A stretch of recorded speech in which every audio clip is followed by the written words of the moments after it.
হানজালার গোসল হয়েছিল তৃতীয় আসমানে জমজমের পানিতে। হযরত হানজালা রাদিয়াল্লাহু তাআলা আনহু তিনি সদ্য বিবাহ করেছেন। ওই সময় আমাদের প্রিয় নবী সাল্লাল্লাহু আলাইহি ওয়াসাল্লাম সাহাবীদেরকে বললেন, আমার সাহাবায়ে কেরাম, তোমরা উহুদের যুদ্ধের জন্য প্রস্তুতি গ্রহণ করো। রাসূলুল্লাহ সাল্লাল্লাহু আলাইহি ওয়াসাল্লাম হযরত হানজালা রাদিয়াল্লাহু তাআলা আনহুকে বললেন, হানজালা, তোমাকে যুদ্ধে যেতে হবে না।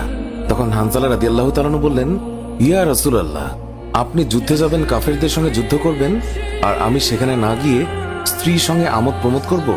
এটা আমি সহ্য করতে পারবো না। আমাকেও যুদ্ধে নিয়ে চলুন।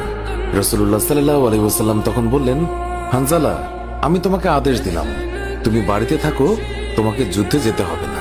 হানজালা তখন নবীর আদেশ শুনে কাঁদতে কাঁদতে বাড়ি চলে গেল।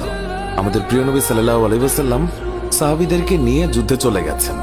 এদিকে সাহাবী হানজালা তার স্ত্রীর সঙ্গে রাত কাটানোর পর তার উপর গোসল ফরজ হয়ে গিয়েছে, তাই সে গোসল করতে গেছেন, পানি নিয়ে দাঁড়িয়েও গেছে। এই সময় মদিনার গলি থেকে কেউ একজন চিৎকার করে বলছিলেন, মদিনার মুসলমানরা, তোমরা কার জন্য জীবিত থাকবে?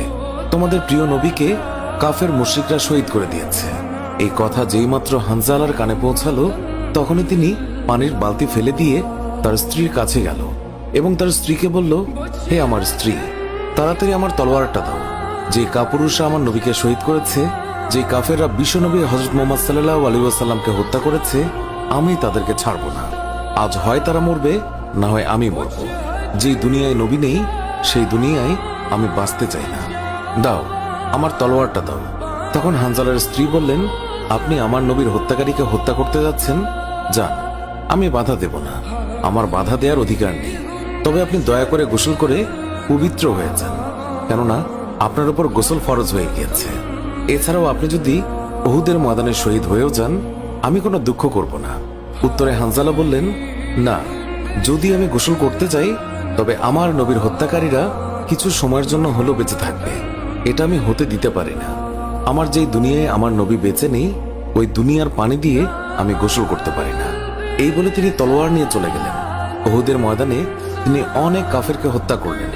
একসময় যুদ্ধ করতে করতে তিনি শহীদ হয়ে গেলেন।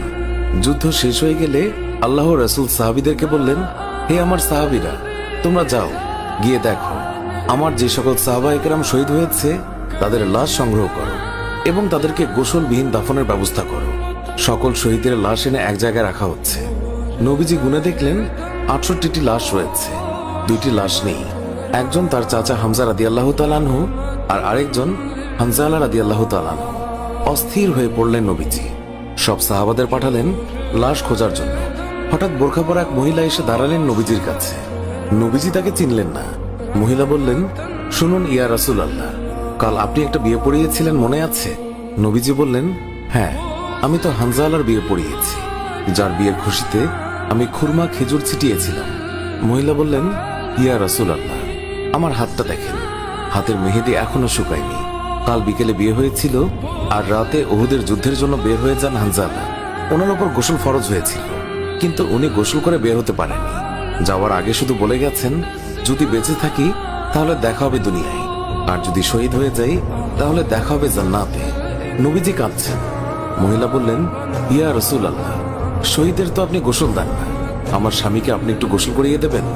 নবীজি সম্মতি প্রকাশ করার পর একজন সাহাবী দৌড়ে এসে বলল, ইয়া রাসূলুল্লাহ, হানজালাকে পাওয়া গেছে। সবাই গেলেন, গিয়ে দেখলেন সাদা কাফনের ভিতরে লাশের মাথায় পানি। নবীজি হানজালার মাথায় হাত দিলেন। জিবরাইল আলাইহিস সালাম আসলেন নবীর কাছে, এসে বললেন, ইয়া রাসূলুল্লাহ, হানজালার কোরবানিতে আল্লাহ পাক এতটাই খুশি হয়েছে যে আমার বাহিনীকে আদেশ করলেন তাকে নিয়ে আসতে। ইয়া রাসূলুল্লাহ, আমরা ফেরেশতারা তাকে তৃতীয় আসমানে নিয়ে জমজমের পানি দিয়ে গোসল করিয়েছি এবং তার শরীর থেকে যে সুগন্ধ পাচ্ছেন, এটা আল্লাহ পাকের বিশেষ খুশবু, মেশক আম্বর আতরের ঘ্রাণ। আমরাই ওনাকে কাফনের কাপড়ে আচ্ছাদিত করেছি।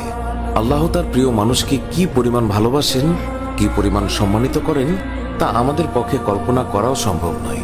শহীদগণকে গোসলবিহীন দাফন করা হয়, কারণ কিয়ামতের ওই কঠিন দিন যখন মহান আল্লাহ রাব্বুল আলামিন বিচারের জন্য বসে যাবেন, তখন এই সাহাবায়ে কেরাম আল্লাহর সামনে দাঁড়িয়ে যাবে। মহান আল্লাহ রাব্বুল আলামিন তাদেরকে জিজ্ঞাসা করবেন, বান্দারা, তোমাদের এই অবস্থা কেন? তারা তখন বলবে, রাব্বুল আলামিন, আপনি তো জানেন আমরা আপনার ওই সকল বান্দা যারা আপনার বিরুদ্ধে যে সকল কাফের মুশরিক কথা বলে তাদেরকে হত্যা করতে গিয়ে শহীদ হয়ে গিয়েছিলাম। আল্লাহ তাআলা বলবেন, ও আমার বান্দারা, তোমরা যারা আমার জন্য তোমাদের জীবনের মায়া ত্যাগ করেছিলে, তার জন্য আমি তোমাদেরকে আজ বিনা হিসাবে জান্নাত দান করলাম। সুবহানাল্লাহ। সুপ্রিয় দর্শক, এর সাথেই শেষ হচ্ছে এখনকার ভিডিওটি ভালো লাগলে লাইক দিন,